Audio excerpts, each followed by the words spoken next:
If you haven't heard about Anchor, it's the easiest way to make a podcast.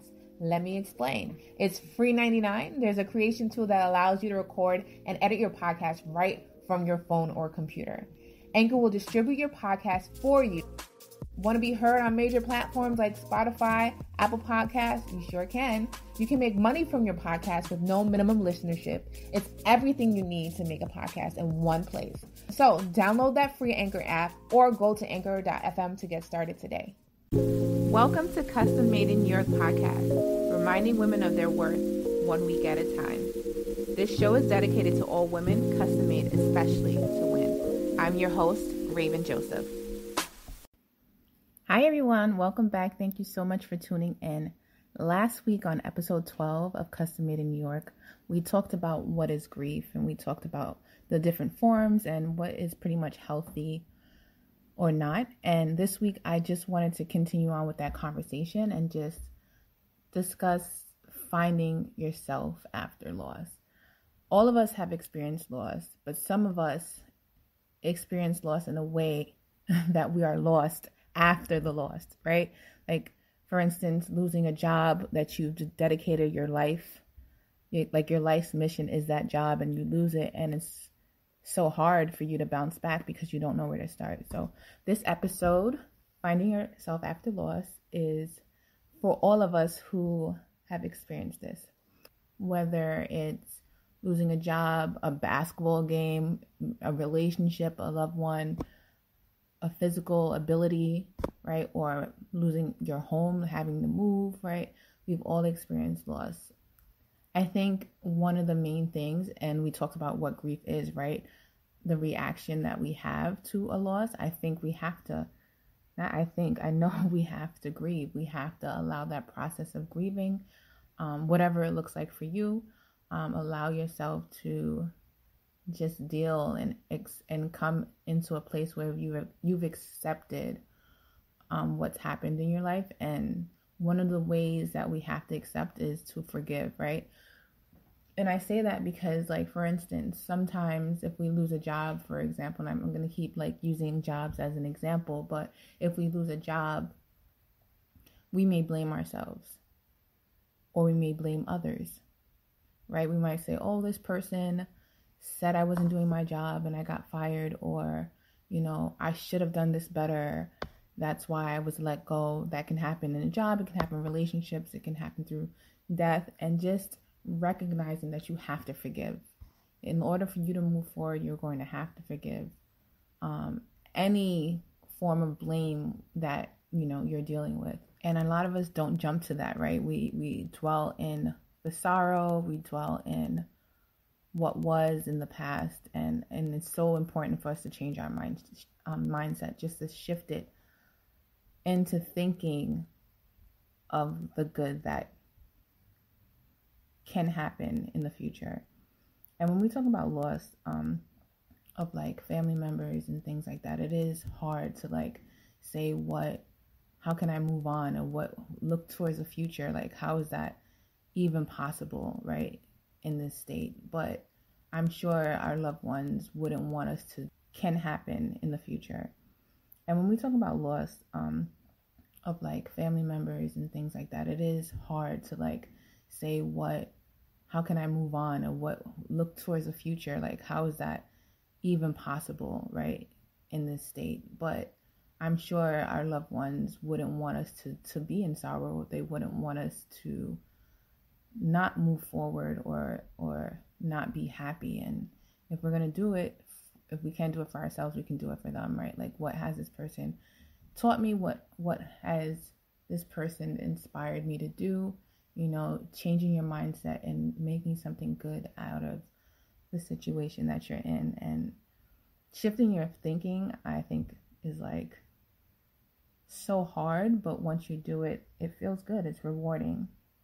Even in relationships, I think some of us, it's hard to move on because we're thinking like, this is my husband, and, you know, like, say for instance, a divorce, this is my husband, and I, you know, wanted to spend the rest of my life with this person, and it's not happening. If we could shift our minds, and I think this is hard, especially if you know, like, you made this vow and you're true to your word. Like when you, for me too, like if I start a project and I'm saying I'm gonna finish this and I don't finish it, like it messes with me. Like I have to keep going until it's done.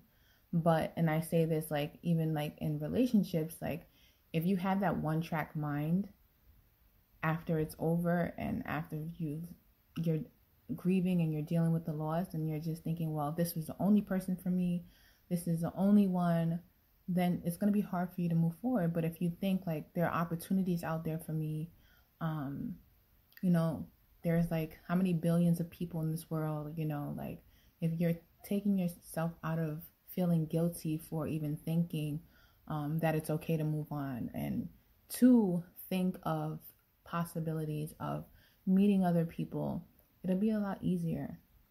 So just knowing that you don't only have one option, and if you feel like there are no options, then create opportunities for yourself. Know that there are things out there. You just have to speak to people, and that's why it's so important when you're trying to figure out what's next for you. I would definitely not say jump into another relationship.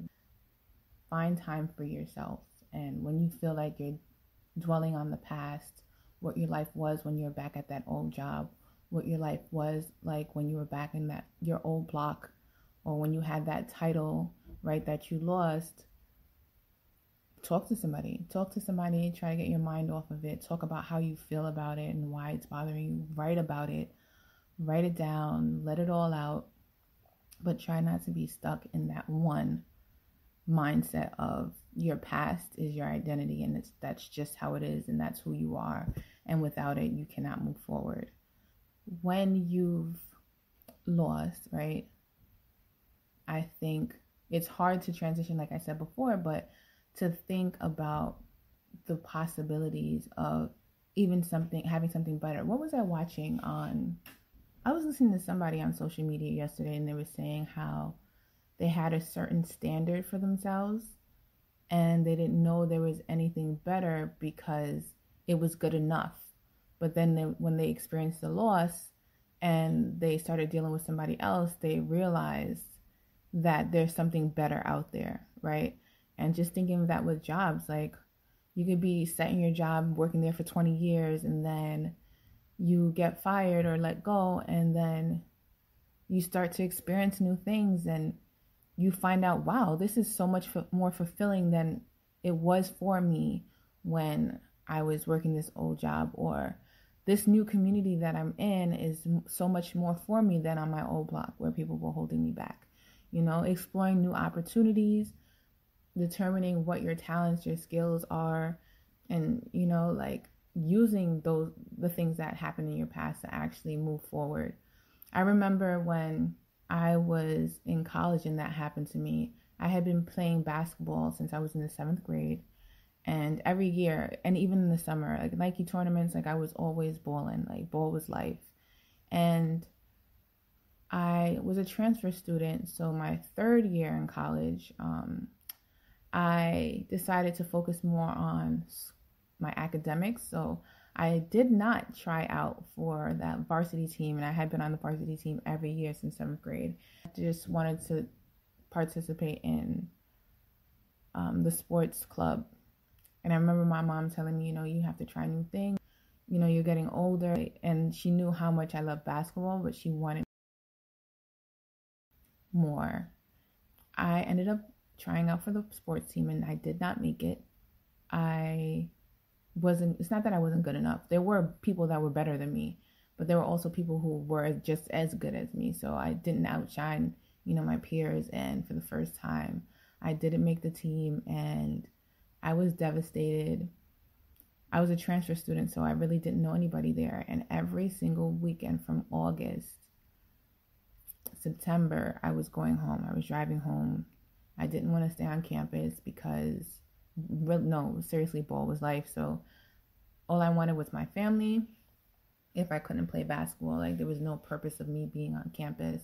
I had considered transferring back to the city because I didn't want to do anything else. And I remember in my first weekend, someone inviting me Ashley Chapel invited me to go to this meeting, but I didn't pay it any mind because it's not that I was antisocial, but I was antisocial in a way. It's weird, but I closed that door, and then it wasn't till I think December, I want to say. It was cold outside, so it was months later when Rose and Rosetta invited me to this party off campus, and I ended up meeting other girls, and I had a good time. And they also invited me to the same meeting that Ashley Chapel had invited me to in August, and I finally ended up going. And I joined the Black Student Union, I joined Women of Color, I joined Caribbean Student Association. We participated in so much community service, and I ended up becoming the president of the Caribbean Student Association, not realizing that had I kept shutting people out and not turning and trying new things, then I would have just been traveling back and forth. I probably would have been in the city, but it opened my eyes to learning something about myself, how much I love to plan events and how much I love to help people. And that experience changed my life. So just knowing that you're opening yourself, or you're allowing yourself to try something new, and you're not saying no to everything. And if you want a year of the yes, you should do a year of the yes. Like Shonda Rhimes, say yes to something new.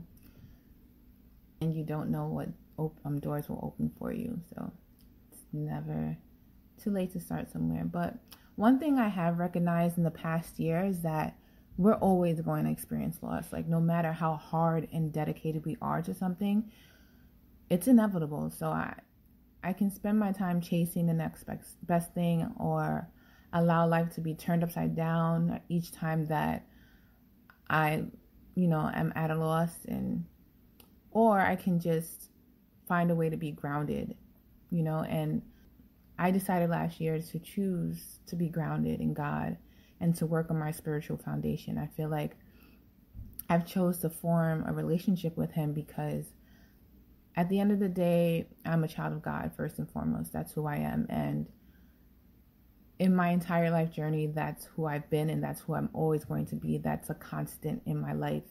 And so I want to build my life around that. My joy comes from knowing that I always have someone to turn to, someone to support me, to protect me. And so I chose to form a relationship with Him. And, even now, like, I ask for His blessings when I'm making decisions and things like that. And I choose to build a relationship by reading my Bible every day and getting to know people who are on the same journey as me, and building a support system in that. And just being able to foster relationships has changed my life a lot. Learning from others and dealing with challenges. It's good because, like I've said in the past episodes, that when someone's not on the same journey as you, it's not that they don't care about you, they're just not in the same space. It's really hard for you to move forward or to be solid because the people you're surrounded with don't have the same beliefs as you. So if you're looking for things and people to define you, who you are, you're always going to feel like you're losing. You're always going to be trying to find yourself every time. And so this is where I'm talking about, it's important for me to stay rooted in my spiritual journey. I'm able to help others, which is what I value. And I told you I learned that in college. And, service to others is something that, is important. They talk about in the Bible. So I'm just like, oh, look at that. I don't have to be rich. I don't have to have this job. I don't have to have the money in the bank or be smart or a $1 million business or have an education. Serving others is free, and it starts with being kind. That's who I am. This is my authentic self. I'm slowly learning to put God first and allow everything else to fall into place, rather than what I was doing before, which was focusing on my career and making this much in my savings account, and then putting my relationship with God on the back burner. So my life has shifted in the last year, and I'm just so in love with my journey. And even when I lose, I know I'm still winning. because of him.